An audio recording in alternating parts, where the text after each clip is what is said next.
All right. I should be online here. We got 10 seconds. 10 seconds.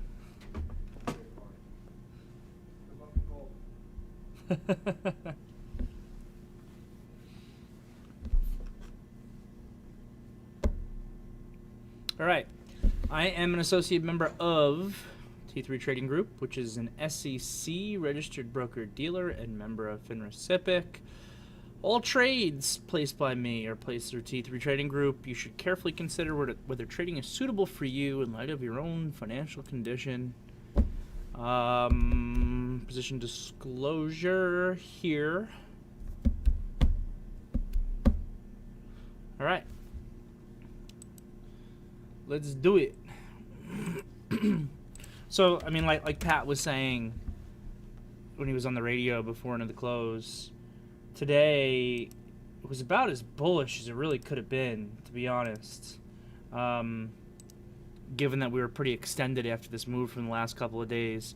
The S&P closed up 0.25%. The Qs closed up 0.4%. And the IWM was our leader today, up 0.75%, continuing the Russell bounce back. Yeah, I mean, yesterday we noted that it was one of the biggest up days that the market has seen since March 2020, maybe the biggest since March 2020. But the interesting part about that is that most of the time the biggest up moves happen in more bear-type markets because that's where your volatility increases. Yet, as of yesterday's close, it looked like we were ready to immediately be knocking on the door of all-time highs here for the S&P. And then coming into today, today was interesting because we caught that uptick at like 6:45 a.m. this morning when the Pfizer news came out. So Pfizer, I guess, announced that if you have your booster shot, that you have, I don't remember what the specific percentages are, but that you've got a significantly higher, lower probability of getting the Omicron variant. So basically, if you have a booster shot, there's, a lower chance of you getting sick and severely sick. And that's exactly what the market wants to hear. And once again, none of this stuff about Omicron not being as bad as they initially expected should be surprising to anybody here on our team, because we've kind of been talking about that since the Monday after the news hit, right? That initial Friday was certainly a little scary, that half day after Thanksgiving, because no one really had all the information. But thank you. Sorry about that. Yeah, that initial Friday was a little bit scary that day because we didn't know really what was going on. But by the time the market was almost even closing that day, I feel like the information was starting to trickle out that it wasn't going to be too bad. And just further good news today helped initially boost this market. But flat-ish open today after two really big upside days in a row, with the S&P actually extend to the upside now, which is really kind of crazy to think about, and the Nasdaq a little bit extended to the upside as well, into resistance, right? QQQ 400 is resistance, and SPY 470 is resistance. That big of an up move into resistance is not what you want to do as far as coming in with new buying today in any sort of aggressive way. Maybe there are some one-offs like a company that reports earnings or something like that where you can try to be a little bit more aggressive. But trying to be aggressive broadly today, not a good idea.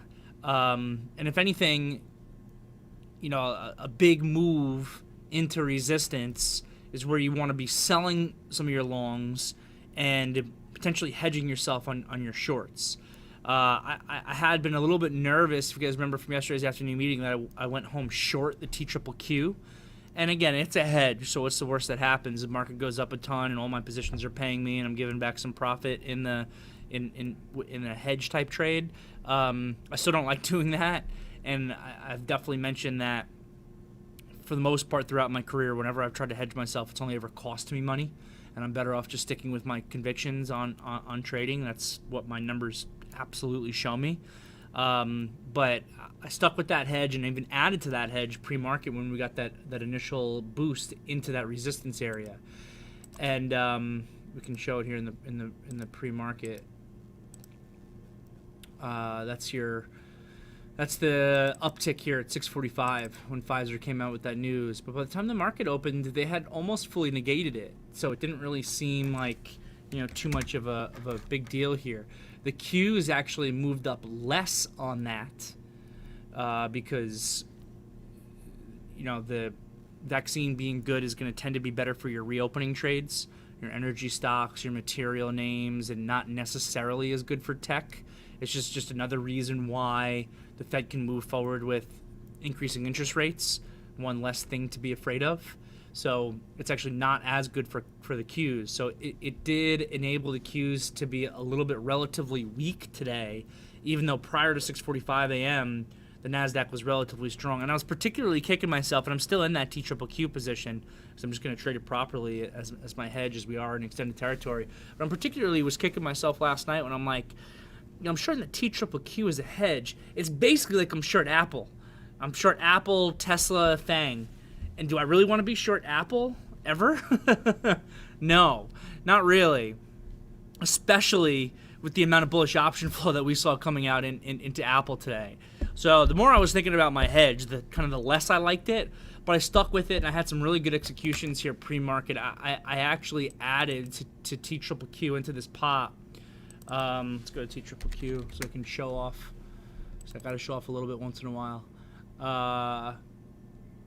171.08 is the high of that spike in the TQQQ.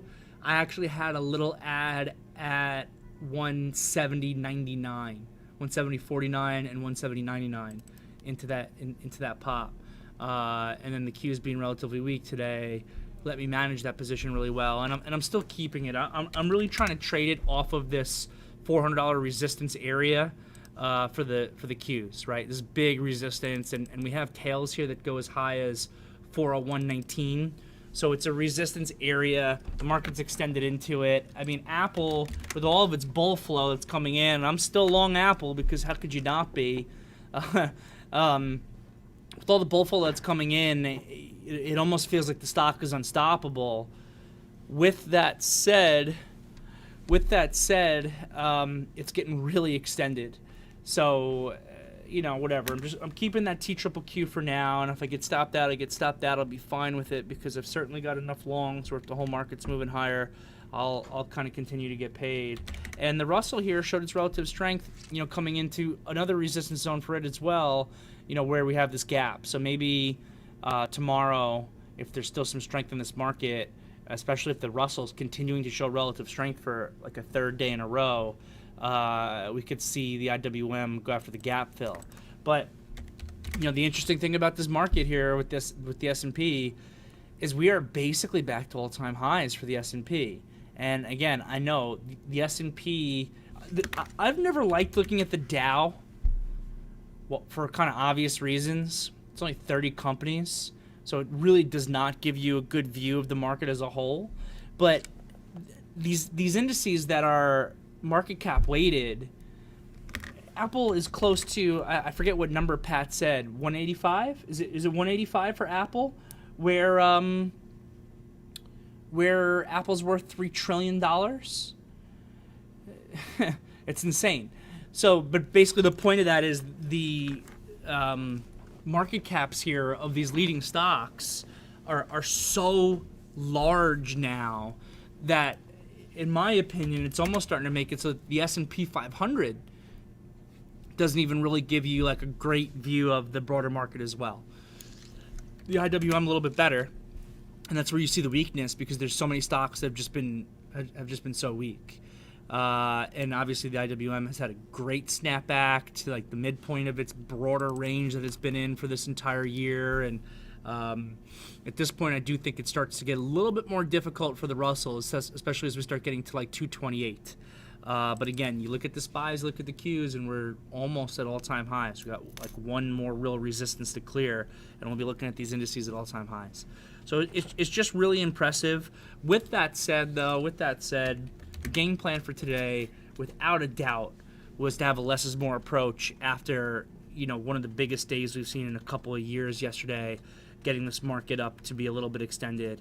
The most bullish thing that could have happened today, in my opinion, is for the market itself to basically go sideways, chop around, and for this insane level of volatility that we've been seeing recently to die down a little bit.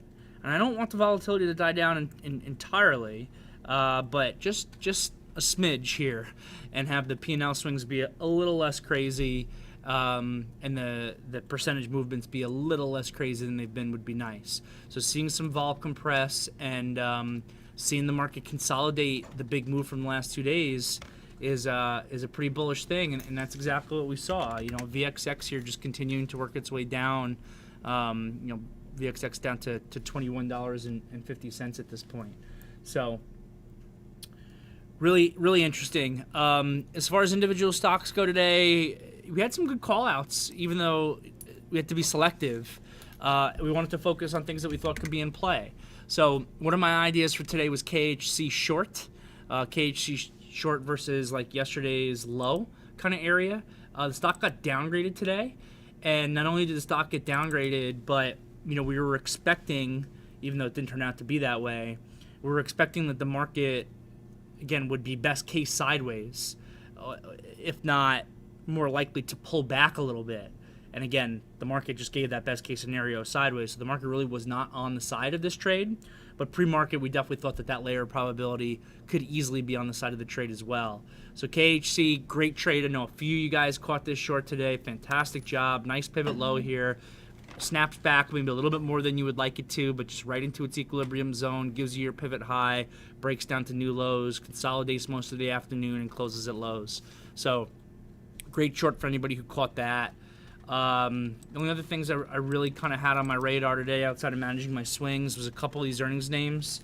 UNFI. The problem with this UNFI was it was just so thin when it opened.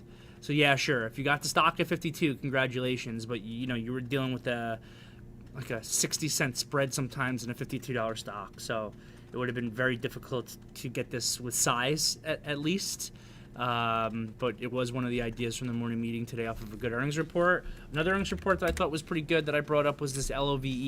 I didn't love the location of the chart, but I thought that the earnings report was really solid. So maybe, you know, we could keep an eye on it. And this thing just also gave a fantastic move today. Fubo secondary. What'd you say? Fubo secondary. Fubo secondary right now? Yep. It's terrible management. 5.69 million. That's such garbage. I don't understand these companies that do secondary offerings when their stocks are beaten up. Why aren't you doing a secondary offering when the stock was at least in the 30s here, and raising more money? Not when it's at 1950. But anyway, that's pretty much all I got. You know, the market there's not really too much to talk about. It's volatility compressed and the market digested. So that's overall pretty bullish so far. And it didn't leave us too much to do from a trading perspective. But there were a couple of decent trades out there as well. So that's all I got. And I'm happy to look at whatever you guys got. So scroll back up to the VTF. I do have to try to not have this meeting go too long today because I do have somewhere to be. But I figured there wasn't too much to talk about, so we can do it anyway. But happy to answer any questions.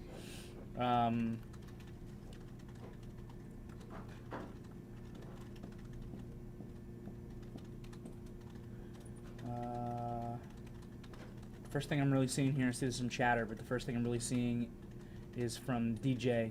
Any advice on interpreting news? What kind of headlines are clearly bullish, bearish, and what kind of headlines tend to be traps?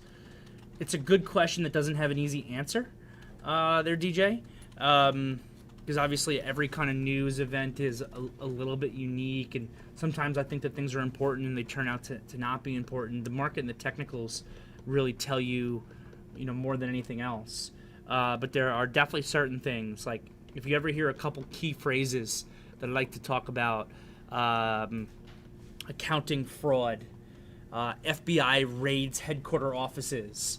If you ever hear something like that, hit the short button as fast as you can and go for a walk. You got an Enron on your hands, hit that short button and go for a walk. I'm like not even kidding on that. that's when you just pound the short button on those types of headlines. Obviously, you got to pay attention a little bit to your price. Make sure you're not too late. But if you're able to get it early, and we tend to get the news in the virtual trading floor really early, you hit it and go for a run. And then outside of that, it's always going to be very company specific, especially on the good news side of things. Yeah, I'm trying to think of a good example right now, and I don't really have one. But it's going to be very company specific, and a lot of times it's based on expectations, and it's based on if news is expected or if news is actually brand new. And if news is brand new and it's hitting, that's always going to have a larger impact than news that was kind of being expected. And sometimes news that's expected when it actually gets announced, the opposite will happen. Right? If everyone expects really good news and that good news comes out, sometimes the stock will actually sell off on it because the market was already expecting it and it was already priced in. That's the old saying, buy the rumor, sell the news. So I hope that helps a little bit. Next here from Popeye. SQQQQ. So this is the ultra short Q ETF. I don't like to be long this because it's subject to time decay. I would much rather be short the T triple Q than be long the S triple Q because of time decay. This is not a good product. It can only go down over time, and then they have to do reverse splits. Not as bad as like the VXX, but similar to the VXX. You can see here, this thing only kind of goes down over time. And it's interesting that it's easy to borrow because a lot of times these products are hard to borrow. At this point, it's so cheap though. Maybe the next time they split it, I could look at trading this to the short side when I want to be long the market. I lost my spot in my VTF. There it is. Also from DJ here, is also curious about how I would have executed Facebook this morning. It broke out of a nice flag around 10:05, but the SPY had mixed signals. So, one of the layers of probability that would have been on the side of trading Facebook is the fact that it was getting hit with bullish option flow. That's definitely one of the things we pay attention to, and we were seeing bull flow hit for Facebook, and again, ridiculous amounts of bull flow hitting for Apple. I don't think, for the most part, maybe once in a while there's a rare exception, like with the amount of bull flow we're seeing in Apple, but for the most part, I don't think that seeing bullish option flow or bearish option flow coming into the market is your actual reason to buy or sell. It's just an added layer of probability. I don't like this daily chart on Facebook at all. I don't like buying Facebook when the Nasdaq is extended into resistance. So I think that there's actually more layers of probability against buying Facebook than for buying Facebook today. Though again, that bullish option flow is definitely something that helps. So looking at your bull flag right here, this little bull flag, it's a good looking pattern. You could have been long off of this little pivot that came in on it. But again, I would have some concerns here just based on probability. But the risk certainly isn't bad, and if it's getting hit with the bullish option flow, that could be enough to take the trade. But I certainly wouldn't consider it like an A+ situation. So if I was going to take it to ask, specifically on the execution, you would want to be buying either in the consolidation versus the low when the ADMA catches up, or buying the break of the consolidation, which would happen on this 10:05 bar when new highs come in, and again your stop loss is that low. So that's how you trade it. Nick B here with some information. Apple, Microsoft, Amazon, Google, and Tesla make up 21.29% of the SPY. So basically, those 5 companies are 21% of the S&P. Well, there you go. Those 5 companies are going up, and like the whole rest of the S&P is going down. Your S&P is looking kind of okay, right? Yeah, we can look at Fubo potentially for a short tomorrow. Secondary news, I think, is definitely no good. From Jared here, do you like the idea of shorting Pfizer this morning right off of the open? 2 inside bars after a weak opening bar, or a bad idea because the daily chart and the moving averages, it was kind of in play at a decent volume pre-market. I'll tell you, without even looking at the chart, I definitely would immediately be a little bit scared to short Pfizer today because of the news that, moved the entire market this morning was based on Pfizer. And now I'll look at the chart. This daily chart overall has been bullish, but I don't like the fact that it lost $52. But this morning, it gapped above $52. I also don't like this 2 inside bars here as a short because it's right into these moving averages and right into the gap fill. So I would be very concerned that my gap fill here would act as some support. And I don't want to be, kind of shorting right into support on a stock that had what seemed like good news. Even though that trade obviously would have paid you here, they sold the news. I guess going back to that saying buy the rumor, sell the news that I mentioned earlier. That's kind of, I guess, what happened a little bit in Pfizer today, and it was certainly weak early on. But yeah, I don't love it exactly because of what you're saying. I don't love it because the daily chart overall is decently bullish. Even if losing $52 is a bad thing, it was still above $52 at that point. I don't really love the intraday because you're coming right into these moving averages and right into your gap fill. But yeah, you do have those 2 inside candles in a row that break to the downside. So there is a trade there. It's not a trade that I would probably be involved in because I just don't think I got enough on my side to do it. Next here from Andrew K. How do you properly use or not use relative strength and weakness intraday? Algos love to flip smaller time frames. Yeah, for sure. For me, for the most part, the relative strength and relative weakness that I'm paying attention to is going to be a little bit bigger picture, and you have to, of course, be cautious that it can flip. A perfect example of that is what does relative strength mean, right? Relative strength means obviously that it's stronger than something else. Your stock is stronger than its sector, your stock is stronger than the index, or your sector is stronger than the index. That's what relative strength means. But what relative strength can lead to is a degree of extension where at a certain point, because stocks and markets are correlated to each other, that it can flip, basically exactly like you're saying. And what I'm trying to describe is there was a period of about a year or so where I used an algorithmic gray box to pairs trade.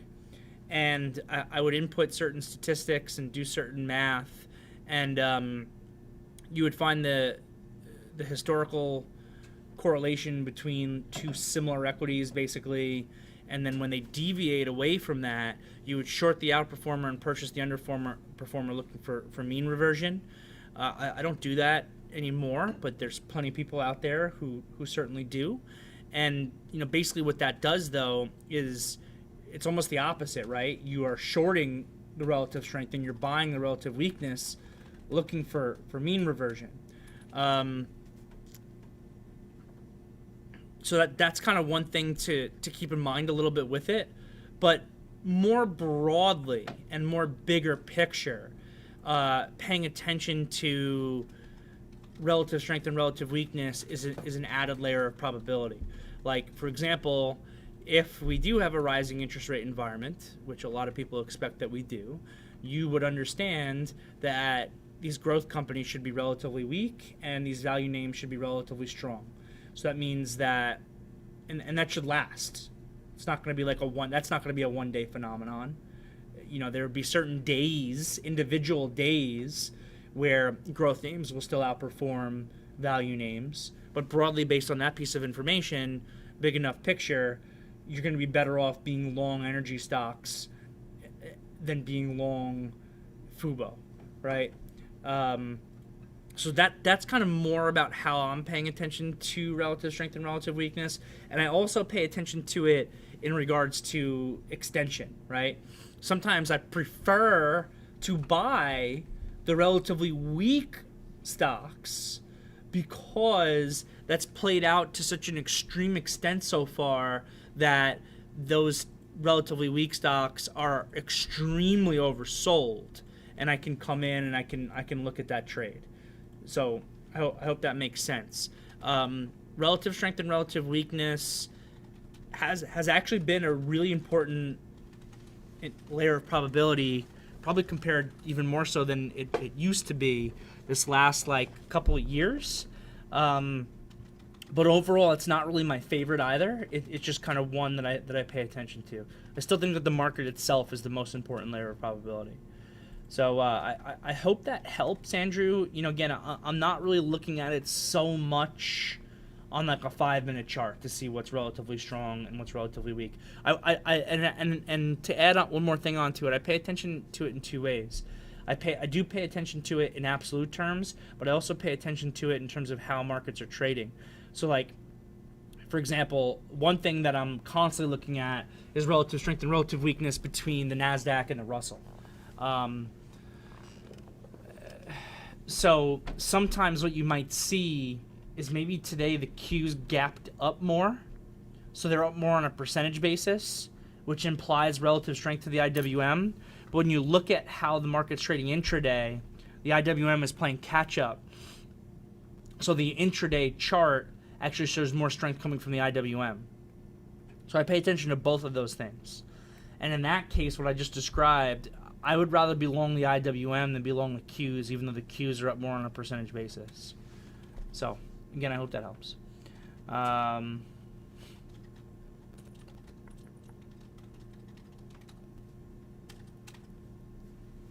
RH had earnings. Restoration hardware up 12%. Very nice. Steve saying that Facebook's not the only metaverse in town. Yeah, I totally agree. I still don't. I'm not sold at all that Facebook is going to be the metaverse winner. But they got a lot of money, so we'll see. Next here from Steve. Last year's training video on order routing suggested which locations are best, but in the video you mentioned they are constantly changing. Any suggestions on where to route? Do we get higher commissions or fees for adding liquidity, meaning limit orders on the book, and less or no commission fees for market orders? No, you got that backwards because we're taking out liquidity. No, you're understanding that backwards. So definitely would recommend rewatching it. If you provide liquidity, so first of all, none of this affects commission. You have a very specific commission rate. Adding and providing liquidity, you will get paid or have to pay the exchanges for your routing. And again, this is for people who have direct market access with a professional account or one of the few retail accounts that still provide direct market access that exist, such as T3 Trading Group's retail accounts, also such as going to Lime Brokerage, which is Lightspeed for retail accounts, also such as Interactive Brokers. I'm biased towards T3, so if anybody's interested in actively trading a retail account and wants to learn about a T3 retail account, you can shoot me an email and I'll be happy to help with that. But if you provide liquidity to the market, if you bid or offer into the marketplace, then you will get paid for it. If you take liquidity, it's the opposite. Just to go to a really cheap stock right here really quick, as an example, if I put a 100 share bid in at $4.17, you can see it just highlighted in pink. If this gets filled, the exchanges are going to pay me. But if I just buy right now, if I take the offer, I have to pay the exchanges. Last I checked, and I haven't checked in a little while, but it's usually this way. Last I checked, Apple. Apple. Next thing you know, Apple's going to get into order routing.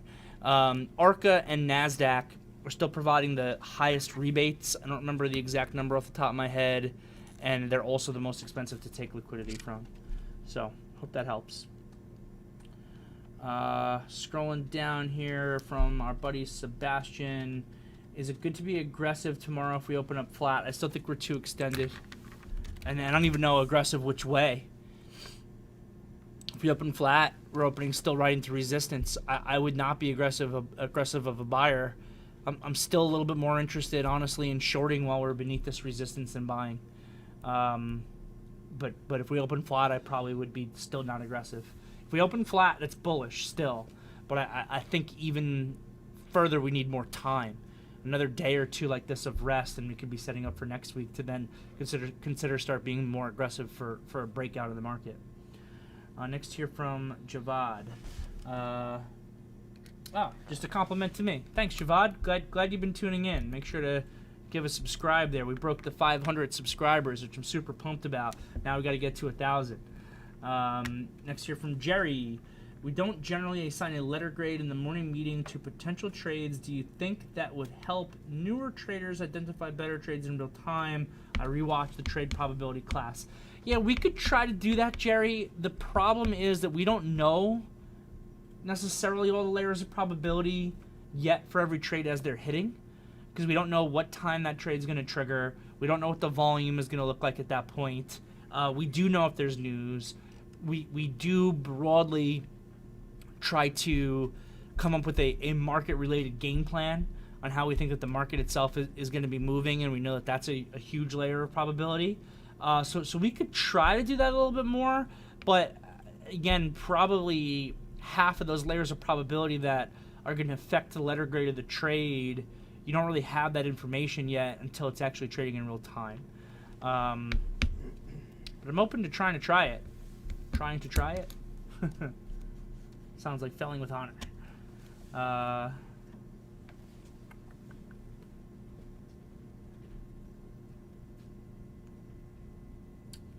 Yeah, that DocuSign on its earnings report last week missed on their expectation numbers, which destroyed the thing. It's been trading pretty decently since then. I think we even saw some bullish option flow hit today or 2 days ago. I don't remember. I feel like I remember seeing it. I know that I think a couple of you guys actually caught this to the long side on this bounce back. It's still extended to the downside. And there's definitely room for this thing to bounce back to $170 if it wants to. But we'll see. See if we can get into its gap.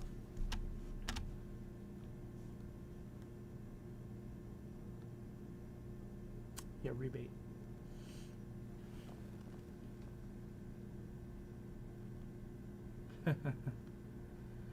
I don't even know what Stefan is talking about. I don't know what you guys are talking about. I'm just going to keep moving on here from Andrew. Thanks for the relative strength and weakness lesson. I also get caught up in the 5 minutes or less, zooming out.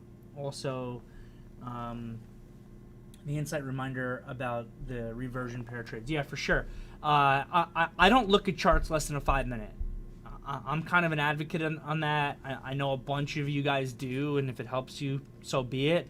I personally think that it's too small of a time frame, and I always get a kick out of back, whatever, when I used to see more traders in the office. Like, the way that I like to look at a 5 minute chart, and this DocuSign is not a great example, maybe because it's crazy yellow line, which is my 200 day, which doesn't mean anything. It's kind of distracting, actually. When I'm looking at a 5 minute chart, I look at all of yesterday and today so far. So, if it's 10:20, and my 5 minute chart here is showing me all of yesterday and today up until 10:20, and this continues to build out throughout the day while still showing me all of yesterday. I need that for perspective. You can't look at a 5 minute chart that just shows you the last hour. It can't be 11:30 and you're looking at a chart that shows you from 10:30 a.m. to 11:30 a.m. You have no perspective on anything. A chart is not going to help you. That chart's only going to do you a real disservice. So you gotta see multiple time frames and really have some perspective on those charts, those small time frame charts for sure. Was Lee getting bought out here or something at $25? ARCA and Nasdaq. Would I short Roblox? I like the company too much. I'm definitely biased on the side of Roblox. I like it a lot, and I think that the chart looks really bullish. This thing had a nice little break of this 120 resistance today that you actually could have bought. You definitely could have bought this thing through 120. Time of the day in which it broke isn't great, but there was definitely a little bit of a level there. It was showing good strength. So maybe there was like a C+, B- type trade there, or something like that. Probably a little bit of a better grade than that. Maybe a B trade through that 120. This thing's got to get back above 130 at this point, but no, I definitely would not consider shorting Roblox. So look at the 1 hour and 4 hour time frame. Yeah, I have an hourly. I don't look at a 4 hour. but I do have an hourly that I reference. I don't really trade off of an hourly, but I kind of reference it for further information. For me, the daily 5 and 15 are most important, and then more for reference, I look at a weekly and an hourly sometimes. And that's pretty much it. All right, gang. Anything else? Otherwise, I'm gonna wrap up a little early today, and that makes sense because basically all the market did was consolidate today, so there wasn't too much to talk about. All right, cool. You guys all have a great night, and I will see you in the morning. Remember, we got Pat out. Pat's gonna be out for the next week, which stinks. So we all got to step it up in his absence. Have a great night, everybody.